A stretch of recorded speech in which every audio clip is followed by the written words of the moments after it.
Alephata police स्टेशनची Pimpalwandi परिसरातील जुगार अड्ड्यावर छापा।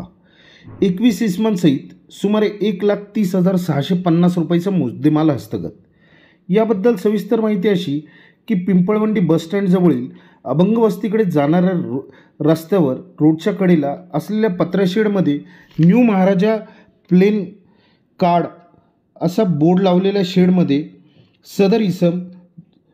अवैध पद्धतीने जुगार खेळताना आढळून आल्यामुळे आळेफाटा पोलीस स्टेशन येथे गुन्हा दाखल। सदर इसमांची नावे मारुती बबन गुंजाळ वय 42 वर्ष राहणार आळे, राजेंद्र बाळासाहेब माळवे वय 47 वर्ष राहणार घोडेगाव तालुका आंबेगाव, सतीश रखमाजी हांडे वय 36 वर्ष राहणार पिंपळगाव जोगा, गणेश लिंबाजी किचमे वय 39 राहणार नारायणगाव, दत्ता यादव कुराडे वय 50 वर्ष राहणार आळे, रेवंत सीताराम तळपे वय 39 वर्ष राहणार बोटा,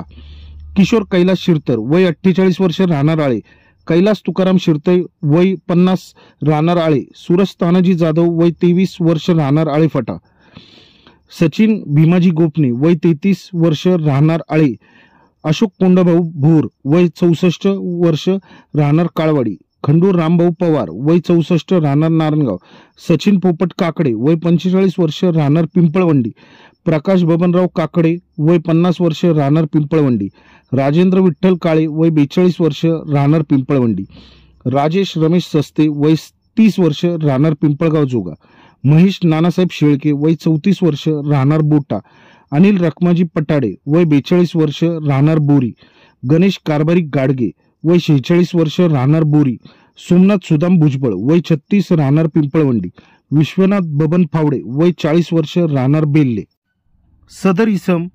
पैसेप्रमाणे क्वाईन विकत घेऊन जुगार खेळत असताना मिळून आल्याने आळेफाटा पोलीस स्टेशन येथे मुंबई जुगार प्रतिबंधक अधिनियम कलम 4, 5 व 12(1) याप्रमाणे गुन्हा दाखल करण्यात आला आहे। सदर गुन्ह्याचा तपास आळेफाटा पोलीस स्टेशनचे PSI पवारसाहेब करीत आहेत। जनता न्यूज पिंपळवंडी।